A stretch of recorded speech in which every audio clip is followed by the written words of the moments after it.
Keep in touch with the Wolf Connection Podcast on our Instagram handle at the Wolf Connection Pod, or email us your questions, comments, and guest ideas to podcast@wolfconnection.org.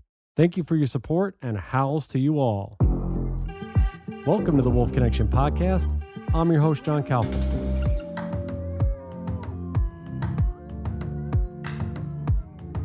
Welcome to another edition of Wolf Tracks. Our continuing guest, as always, the incredible, great, the legend, Carter Niemeyer.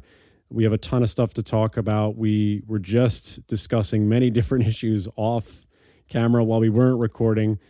First things first, Carter, how are you doing? I know you said Idaho's beautiful today. You got some nice weather. How's everything going with you so far? Well, no complaints. We've been in a real cool spring, which actually is beneficial to plants. And we've got our gardens and our flower beds all in. And we've had weather hovering around the mid 70s to 80. So it's a gorgeous day with robin egg skies out there, and couldn't be nicer, actually.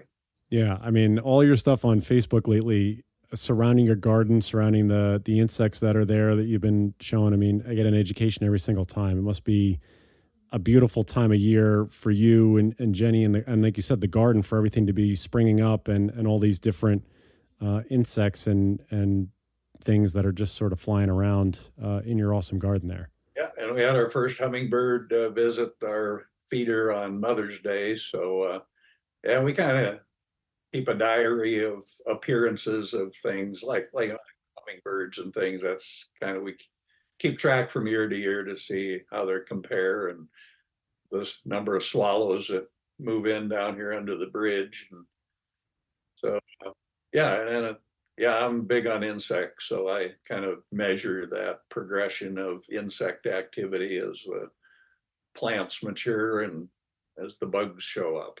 That's awesome. Yeah, anybody who's not following Carter on Facebook, definitely, if you want to get away from some of the bad stuff in the world, he definitely gives some positive, beautiful colors of the plants and the insects and all the beautiful creatures and critters that are around his space.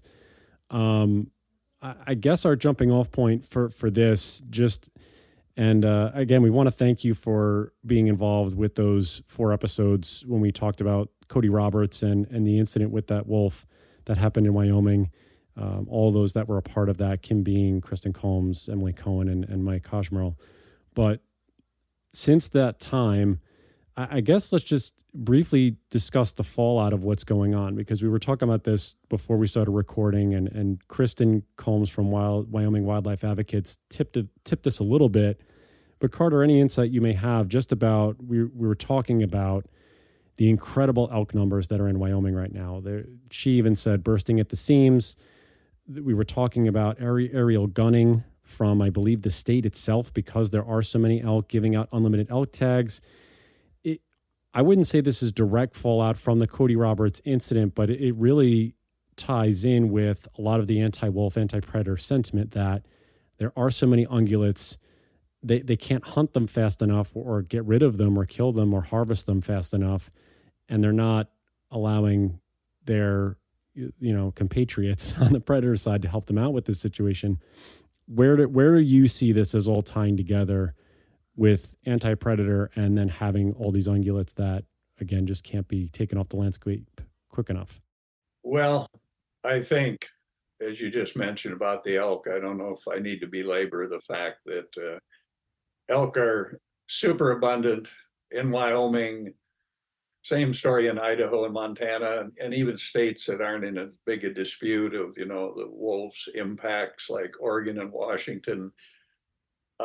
Even their states too have abundant elk herds. So I think it's a no-brainer to sit around and argue any longer about, we're killing wolves to save elk. That's just, to me, utter foolishness that people use that as an excuse. In Wyoming, I think it's irrefutable that the persecution of wolves is no different than it's always been for coyotes, mountain lions, bears, predators in general. Wyoming has been heavy-handed ever since I came to work in the state of Montana in the mid-1970s. They are in the business of killing predators. They spend a lot of money on it. During my lifetime and my career now in the West, the livestock industry number of sheep have declined, the number of cattle have declined over those 30 years. And yet they've got federal trappers, state trappers, and they have a lot of county trappers in Idaho, or in Wyoming, that are just hammering coyotes. A friend of mine lives in Sheridan and said the local trapper there, I don't know who he's employed by, but he's killing like 1,200 coyotes a year or something of that order. And I asked, well, how many sheep are they trying to protect by killing that many?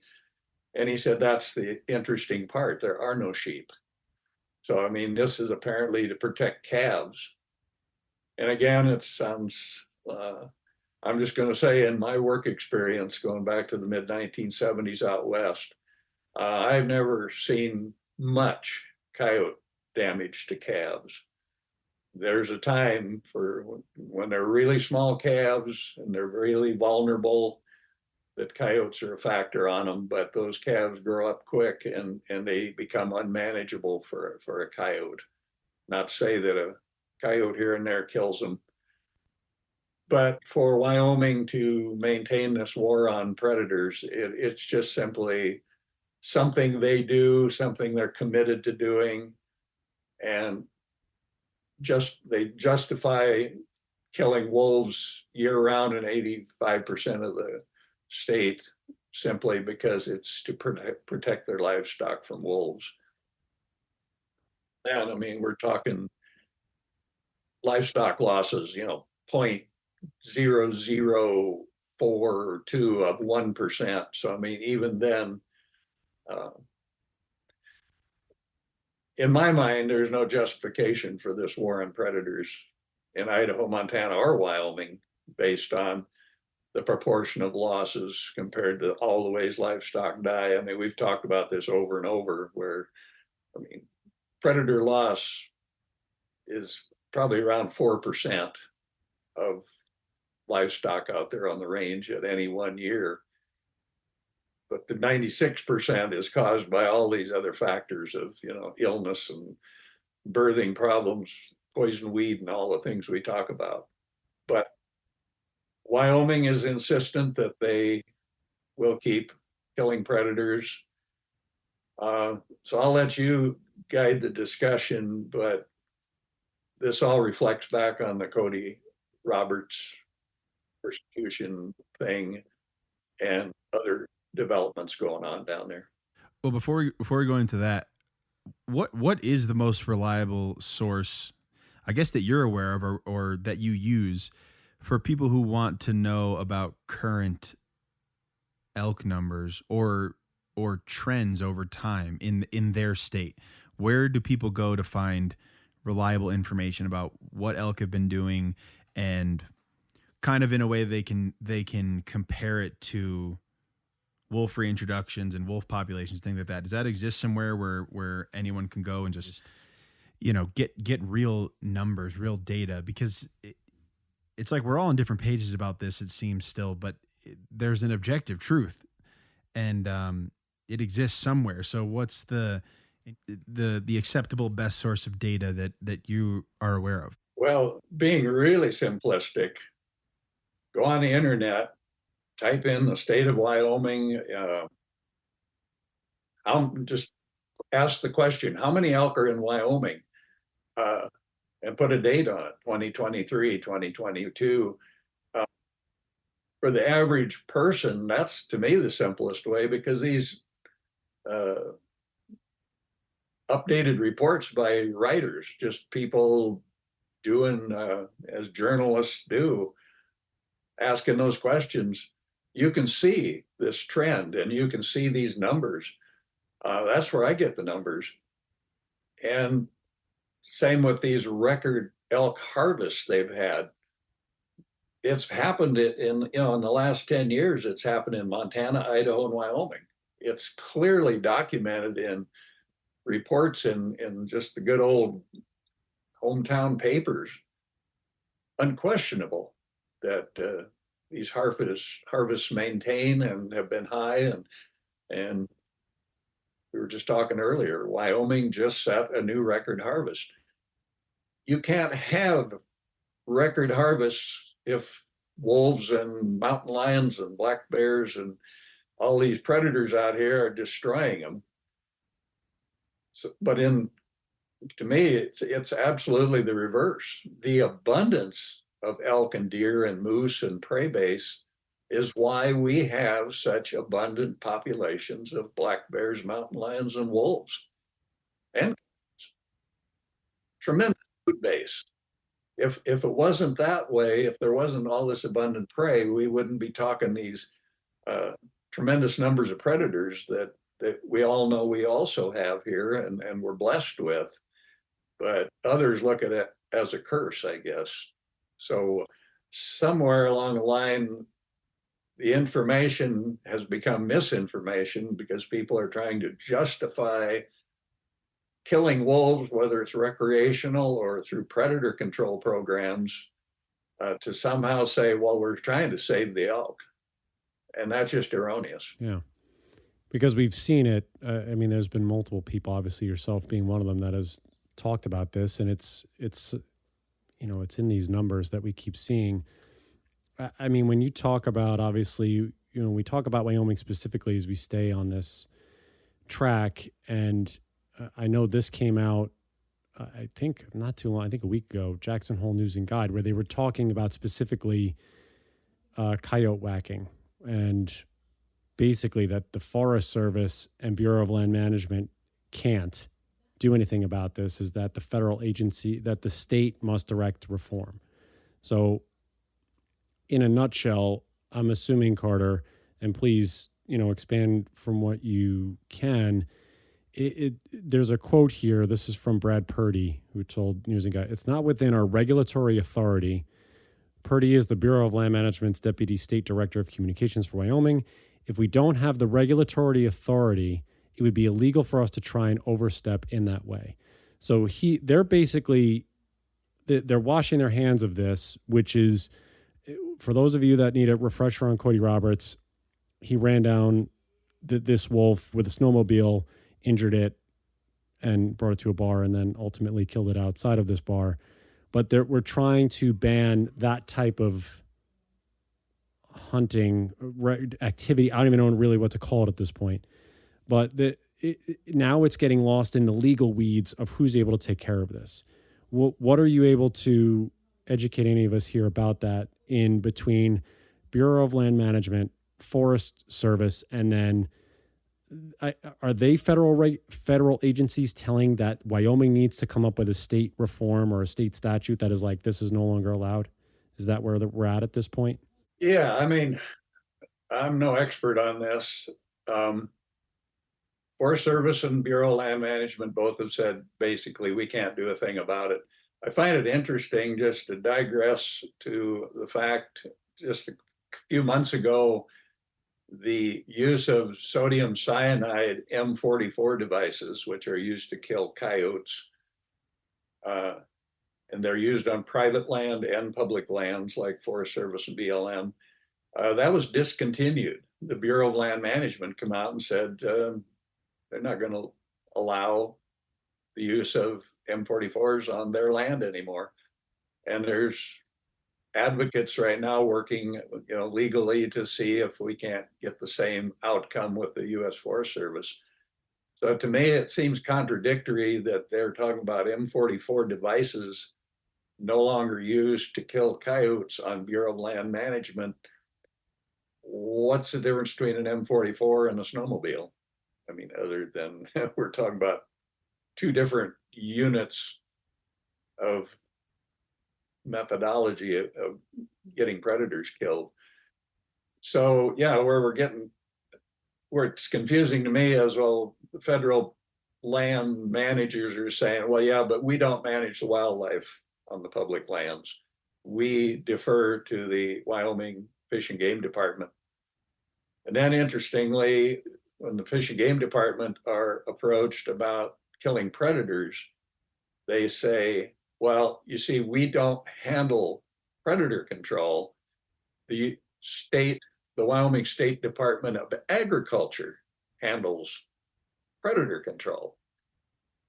And then from my work career, anytime you hand it over to the departments of agriculture, they firmly defend and look out for the livestock producer.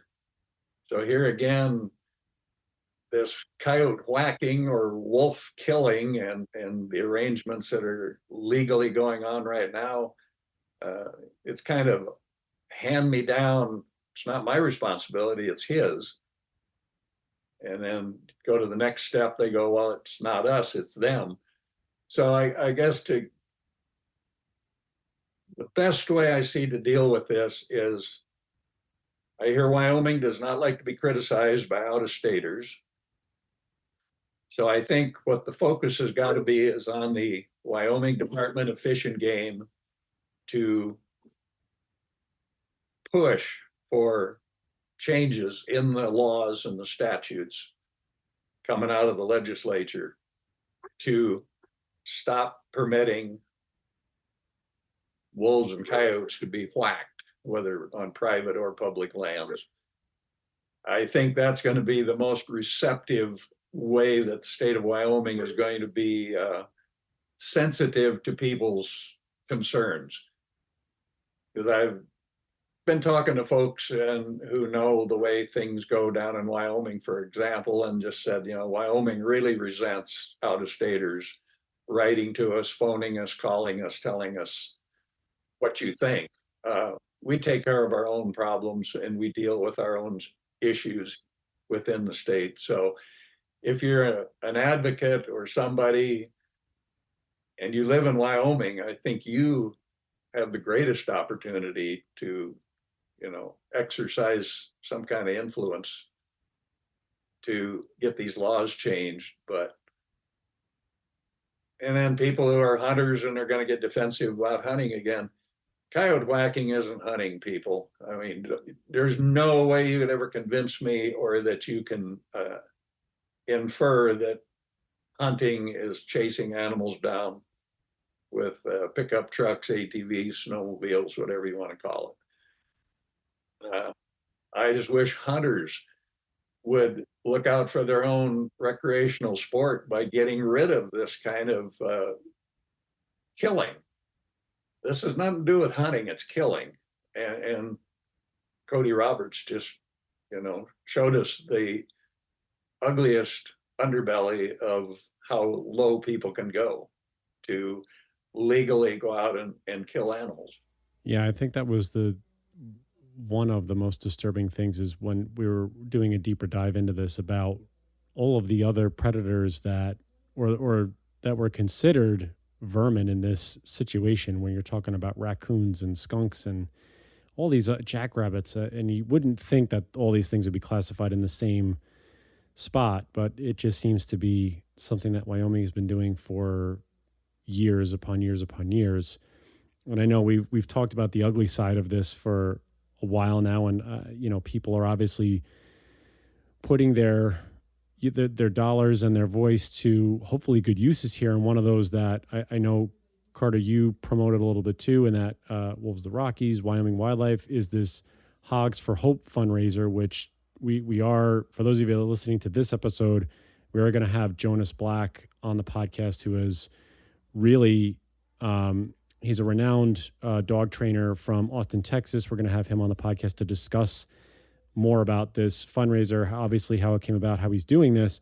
But what does it say, Carter, for folks that are outside of the state? And I know you just mentioned that Wyoming doesn't like folks outside of Wyoming talking about how they should do things in their state.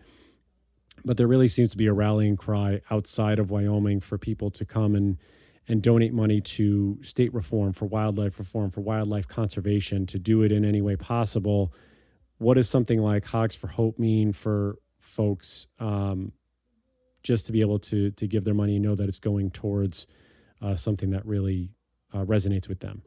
I think it's great. I read the story like everyone else, and they're not coming there to Daniel, Wyoming, to cause trouble. They're just going to start out. A couple of bikers are going to start riding from Texas, and I think share the course of their travel with others, and they're encouraging you to join them, whether you got a bike. They said you could even jump on your bicycle or ride horse if you want. I think it's a great idea because they're going to have a little memorial service for this wolf. The bikers, Mr. Black, I think, named the wolf Hope. And they're trying to draw attention, and it's going to raise funds. And I believe those funds will channel into legal or political channels within Wyoming and provide dividends. Wyoming should be ashamed. I just don't see how you, with a straight face, whether you're the governor or the director of the Fish and Game Department, can keep allowing and promoting this barbaric treatment, disrespectful treatment of animals, and see this thing going on in the 21st century. And they say they're outraged and disgusted and all these words too. So I'm really waiting for this to translate into some change in the law. It's not taking away anything from anyone. It's not going to diminish protection of livestock. It's not going to diminish for those who think they're saving elk. And it's certainly not going to take away from hunting, because running down animals on snowmobiles is not hunting. So I hope they raise a lot of money, and I hope the money is channeled toward the political system of letting Wyoming demonstrate for us that we can take care of it ourselves, and we're going to get rid of this permissive. Well, speaking of livestock, we should probably talk a little bit about just the Colorado wolves and if there's been any updates. I know there have been a few cattle. There's been a few. I don't know if they said if they were just youngsters or adult cows, but I know a few were taken. But do you have any updates on kind of how that's been looking? Bits and pieces of information from different people. I think the count now, 2 of the wolves that were reintroduced of the 10 brought in from Oregon likely have a den of pups. And Wow. The male wolf has been coming down, and I think the tally in this one ranching area is up to about 9 dead stock, and we're talking, I think, both newborn or young calves, and we're talking yearlings too. So they're killing small stock yearlings, several hundred pounds. The wolf that's allegedly doing the killing has got a faulty radio collar that I think needs to be replaced if they can catch the animal. And I know tempers are short now in that area more than ever. I mean, this is the kind of work I used to do for my career, and now is the time people need to be communicating, not withdrawing to their individual camps and refusing to talk to each other. But I know people are frustrated from everything I hear. It's a new program. I'm sure their personnel are new. They're being tested. It's a really tough job when you're the person driving in a situation like this, and people are gonna,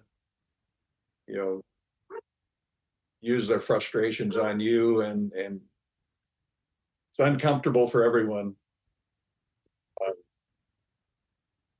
I don't know what they're going to do next, but I know it's the worst case scenario I can imagine when you got 2 new wolves brought in from Oregon. One's got a faulty collar, the other one appears to be not moving much, so it's probably in a den with feeding pups. The reporters in the media have said wolves killed, and the governor and Colorado Parks and Wildlife Director says we're not going to kill them. So stay tuned. Man, Wow. it's going to be a tense. It's already been tense as it is, and then yeah, you're right. For this to be the first couple of months, it's not gonna bode well. But like you said, yeah, I mean anybody who's listening that are in either of those camps. I don't know if anybody listens to this or our podcast, but with Carter, I think we would all agree here. Come to the table and try and find solutions other than retreating and being angry. And I'm sure there is anger to go around, and that to me is fair. There should be frustration, there should be anger, but that shouldn't lead to rash decision making on either side. And that there's been a lot of work put in, and all that work shouldn't go by the wayside because of stuff that is happening early on. So hopefully, yeah, we'll keep you all updated for any information that we find that Carter finds, and we'll obviously do a podcast about it if we hear about what's happening.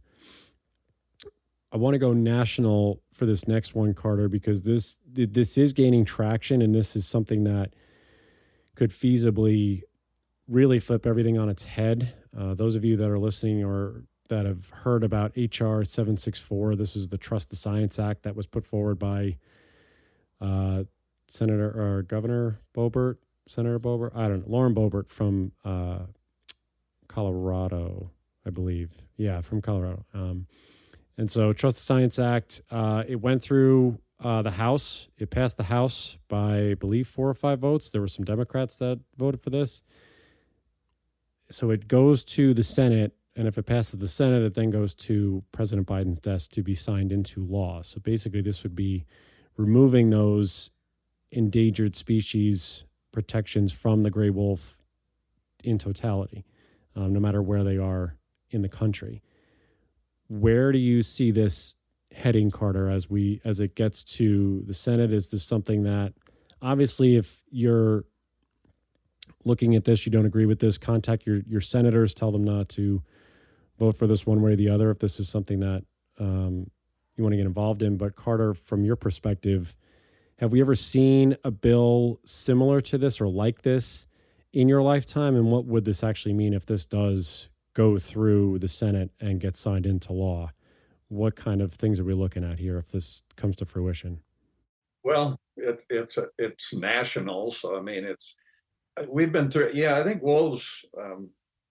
I can't remember all the details. But we've had them nationally delisted before, and immediately in the Great Lakes states, Michigan, Wisconsin, Minnesota, there were some wolf hunts organized quickly and some wolves killed, and then we're back to relisted again. I don't really know much about what the Senate's going to say. I have heard a few confident people tell me, well, it's not going to fly in the Senate. They're not going to go with it. I certainly can't tell you what the Senate's going to do, but I think it's always a tougher sell when it goes from the House up to the Senate to decide. But yeah, if it's a national delisting again, then where wolves are protected now, they would no longer be protected, including Colorado, who's in their infancy stage of their reintroduction. So it would sure change the playing field. I saw in one news article too, there was mention of, no judiciary review, which reminds me of the similarities of when Idaho and Montana got their wolves delisted, and there was no judiciary review allowed with that. And it's kind of in concrete now. So regardless of what goes on in other parts of the country, Idaho and Montana's they're delisted, and they're going to stay that way, the way it appears. So, yeah, I don't know. I mean, there's going to be this steady push. There's no doubt in my mind that year after year after year, certain representatives and senators are going to come back at this thing until they get it done. So I'm one of them guys that just said, maybe we ought to have a large carnivore act of some sort. You know, we have the Golden Eagle Act, Bald Eagle Act, Wild Horse Act. Maybe we need a large carnivore act where grizzly bears and wolves, for example, are managed under some federal act. Because I'll certainly admit we have a lot of wolves in a lot of places. They're technically they're probably not endangered as defined, but we certainly, the other politics going on is there's this effort now to have a national wolf plan, which was being pushed for before we did the reintroduction of wolves into Yellowstone and Idaho.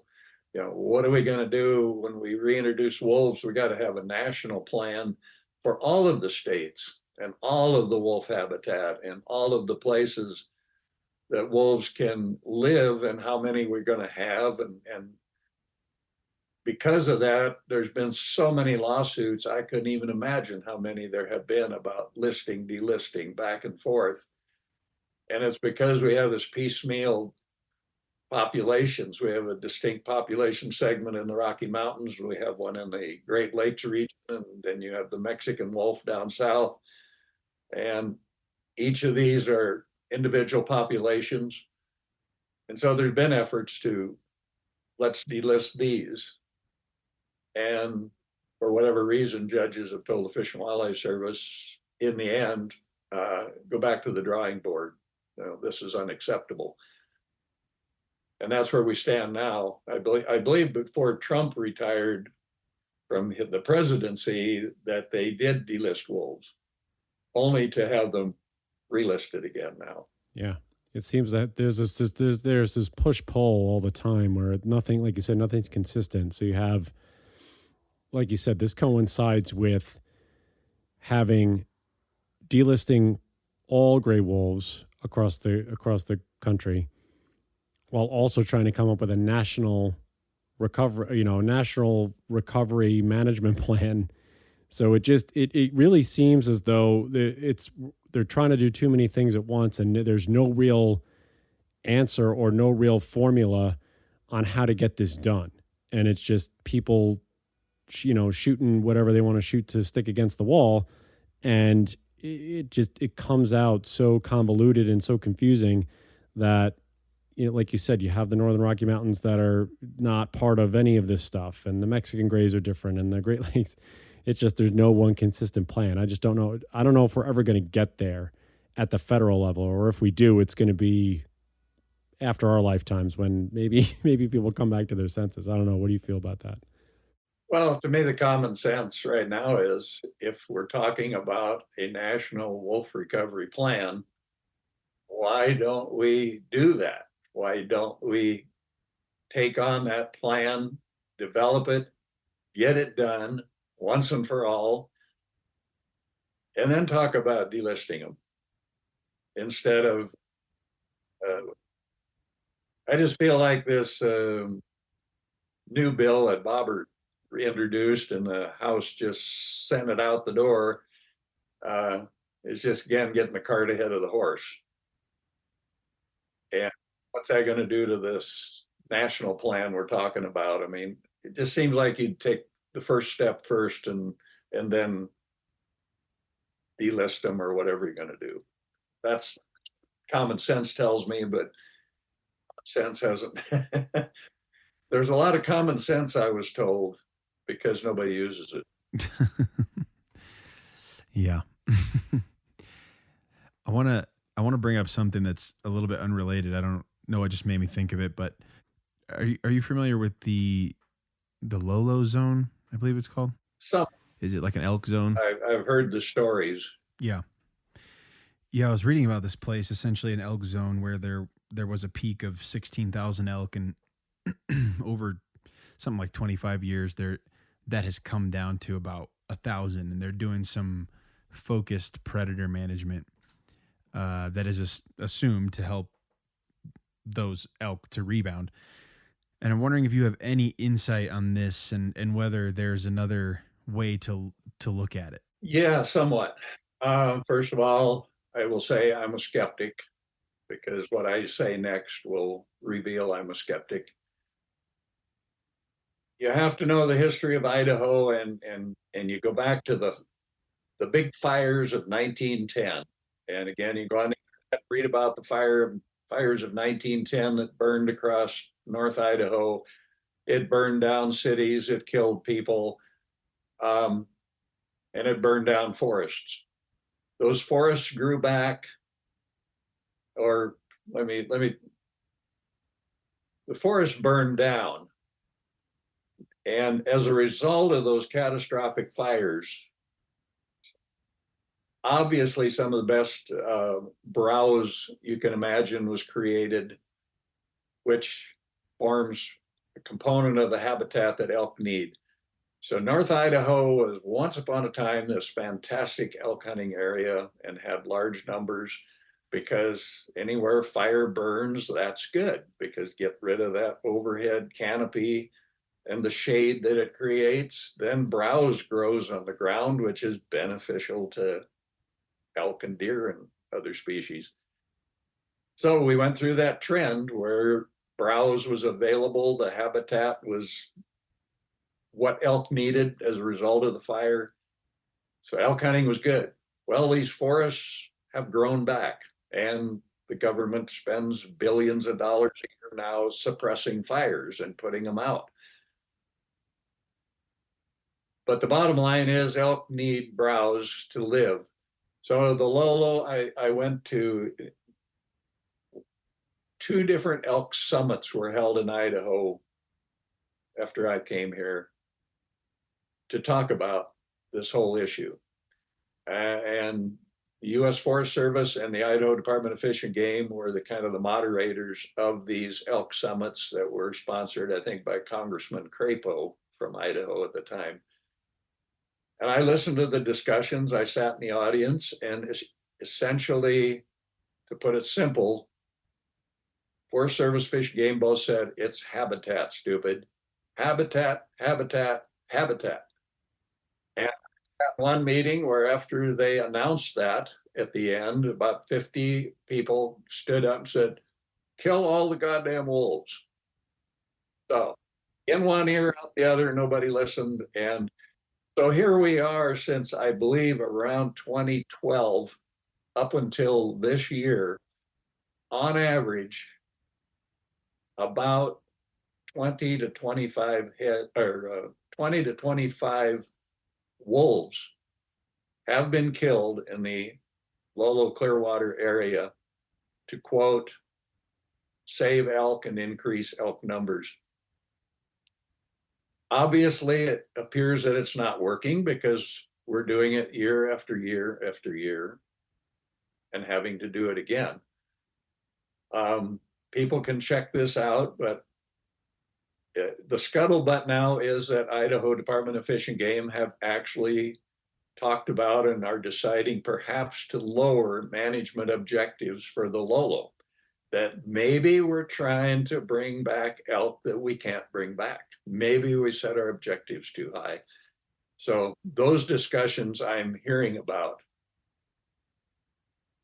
So in the meantime, Idaho Fish and Game have that prerogative to kill about 20 wolves a year up there, and that's what they're doing. And I believe they shot some more. They usually do it about February after the hunting seasons are over, and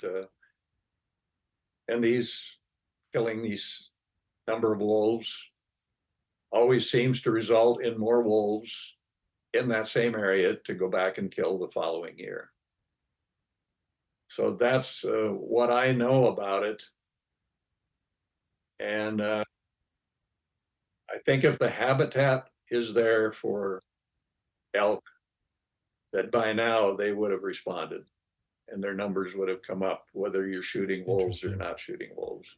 Does this coincide at all, Carter, with, this is actually one of the things, it's weird, this is kind of like an easy transition, but Boise State Public Radio actually had an article here or a story that wolf hunting, trapping, and wildlife service removal has actually gone down in the state of Idaho. This is according to this report. It says the total number of wolves killed is about 10% lower than last year and 20% lower than the past 3 years, meaning that they're not killing as many, I believe. The total number of wolves killed, yeah. Is that having to do with that? Are they rethinking things in certain parts of the state? Is this kind of a one-off? It says about a third of all wolf kills in Idaho in the last year would be prohibited going forward under the changes. What does it say here? Oh, Ulrich, is that how you say his name? OEL. Does that sound about right? Ulrich? Katie Ulrich, yeah. Noted that a recent court injunction could dramatically reduce the number of wolves killed next year. The order issued by a federal judge in March forced Fish and Game to curtail the locations and duration of wolf trapping seasons to protect grizzly bears. So this also goes with that. And then I think the article goes on to say that they're going to be paying ranchers then to kill wolves or something like that. Have you heard any more about this? And does that coincide with what Stephen was talking about? Yeah, well, I shouldn't reveal it, but I was part of that court case that was recently decided that wolf trapping was going to be restricted in grizzly bear range.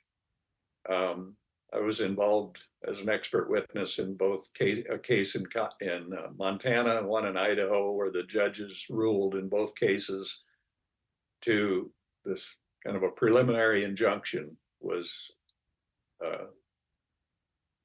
the result. And I think it was just recently upheld by a lower court.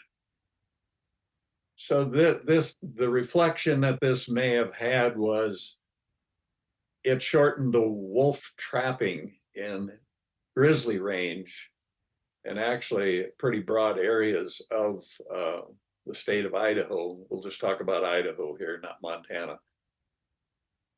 So I believe Katie Ulrich is alluding to the fact that because this trapping season was shortened, you start trapping wolves later because of the possibility that grizzly bears are staying out later due to climate change. The grizzly bears come out in the spring sooner as a result of climate change and the warmer temperatures.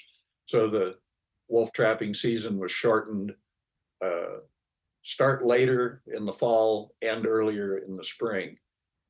And I believe Katie Ulrich did the math that suggested that that could affect up to 30% of the state and reduce wolf killing opportunities there, which could result in fewer wolves taken. So I think that's one of the reasons there could be fewer killed this year. And then I'll just go back to the basics. The wolf population in Idaho, in my opinion, again, it's not an estimate, it's a guesstimate. Do they really know how many wolves they have? And that's still something I think scientists are debating, whether, using these camera matrix methods of trail cameras telling you how many wolves you can guesstimate you have versus what do hunters tell you they think there are. And then there's patch occupancy that is used. I believe Montana was still using that method. So there's all these ways of counting wolves, and I guess the public, we accept that Idaho Fish and Game or Montana Fish, Wildlife and Parks are telling us they know how many wolves they have, but do they? So I say too, maybe you don't have as many wolves out there that you can kill, which is also going to lower the take. But since July until the present time, the count is 389 wolves were killed by hunters and trappers in Idaho. That's just human caused death. Or figure in natural death, wolves fighting each other, killing each other, inter and intra-pack strife, disease, and all the other things that might kill a wolf out there. So 389 are what we know have been brought through the check stations or the offices and documented, which is a lot of wolves. I mean, if you think they guesstimate there's 1,300 and some wolves in Idaho. If you round 389 up to 400, you trapped fourth of your wolf population, or higher, actually, probably 30% roughly, which is, it's in the ballpark. I mean, when you start reading books by Dr. David Meach and that, they say you can kill 35% of your population and not destroy growth and sustainability. So Idaho is right on target, although they wrote a new wolf plan that they want to get rid of 60% of their population because they think there's too many. So they didn't achieve that objective again this year. But we have now that, you know, we've talked about that before, but Idaho is paying between, I don't know, $1,000, $2,000 a piece to kill wolves, whether it's newborn puppies in a den or adult-sized wolves. So we're still on this fool's errand too of insisting that we get all these wolf numbers reduced. So let's just keep throwing good money after bad and keep trying. Yeah. Yeah, it's an ever evolving thing, but it feels like it's hard to get past that resistance or that back and forth about what's true and what's not. That's the most incredible part of this whole topic after the amount of episodes that we've done is just, it seems like we're having such a hard time just getting on the same page about what is even the reality. And I can tell that it's exhausting for a lot of people that we talk to, and that's totally understandable. There's a certain amount of fatigue with just this back and forth about what is objectively real. It's so hard to find an objective reality these days because there's so much information just going back and forth, just contradicting itself. Just this never-ending contradiction and disagreement. But, you know, wolf advocates certainly keep trying and keep trying tirelessly to get this information across. And I mean, what do you think? Why,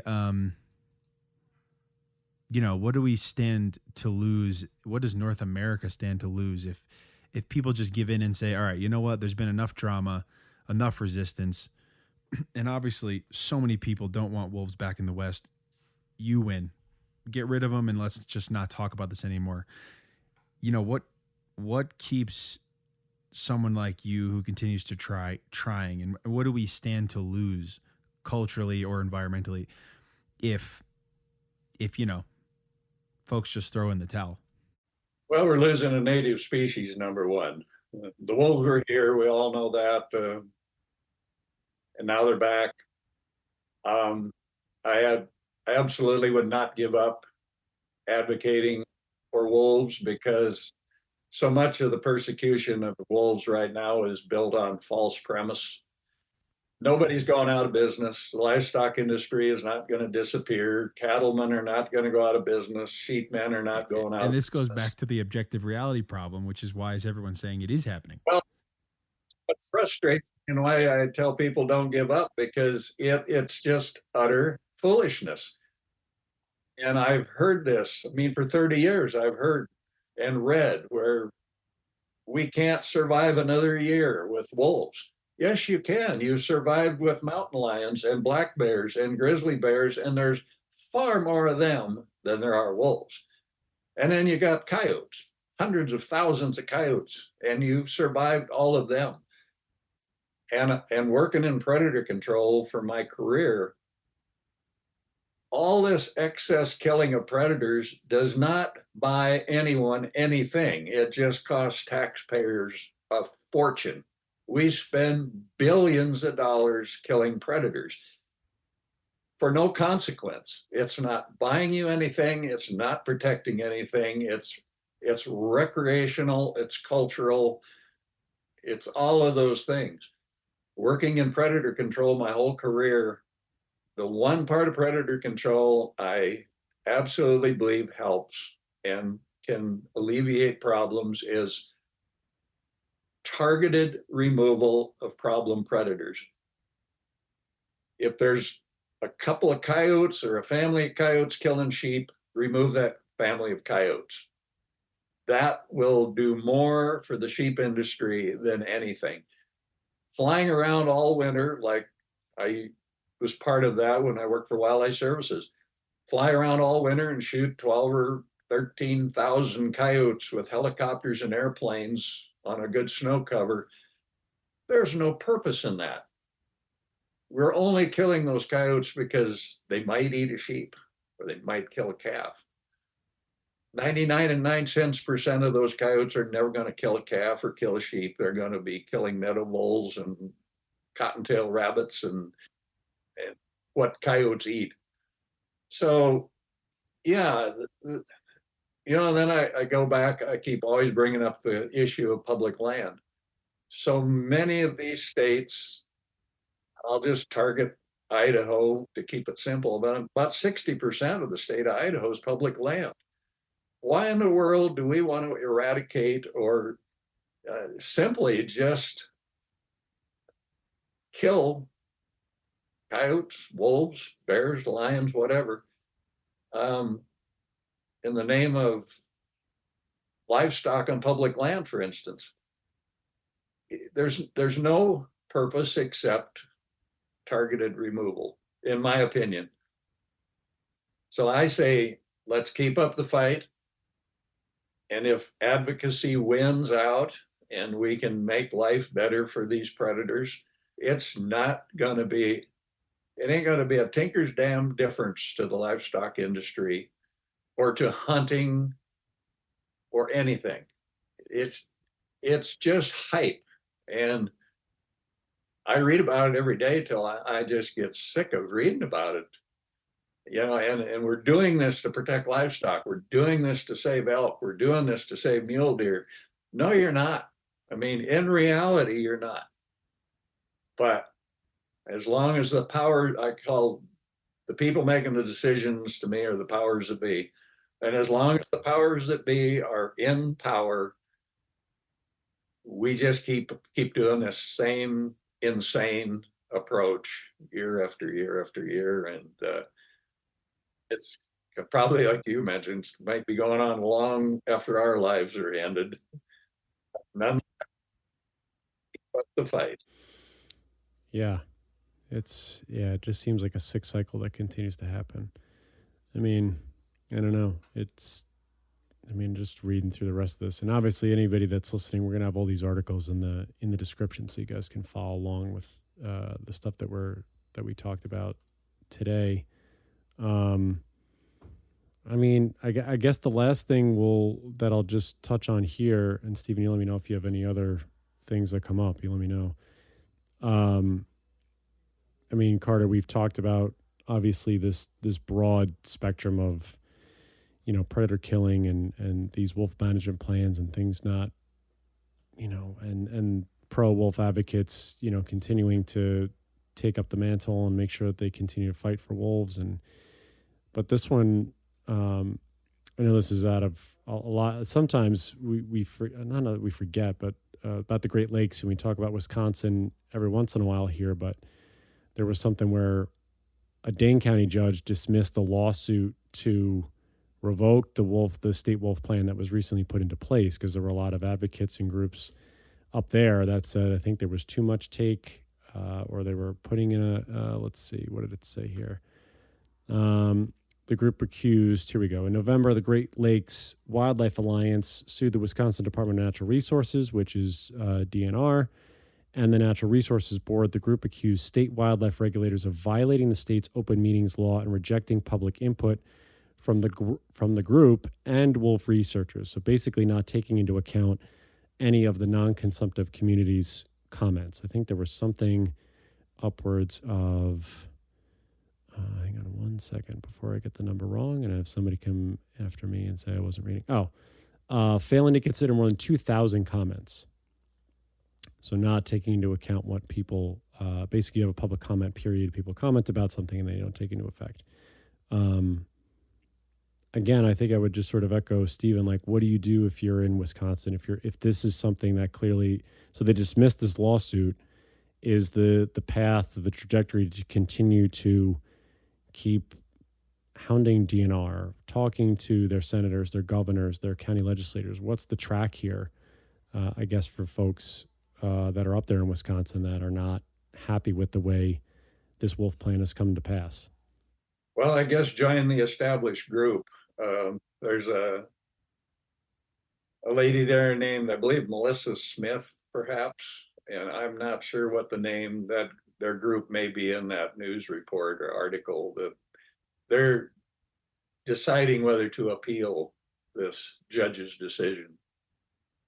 But right now, I mean, if the judge says, I'm throwing it out, I guess that's the decision that's been made. But yeah, I think the discussion or the debate is about members of this commission or board having conversations without the public being able to sit in the room and talk about it.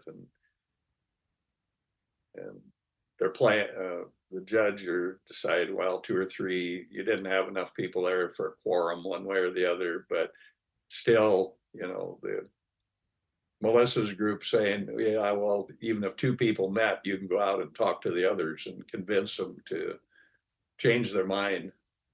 So, yeah, I mean, that's where it's at. I guess the judge's decision stands, and the group that's wanting this to go ahead and happen are going to decide whether they're going to appeal it or have a different way to hold their. Yeah. Do all this stuff. Yeah, there's so many of these things are so nebulous that, and then, you know, don't know all the other details. There's so many details that none of us are privy to, right or wrong. It's crazy.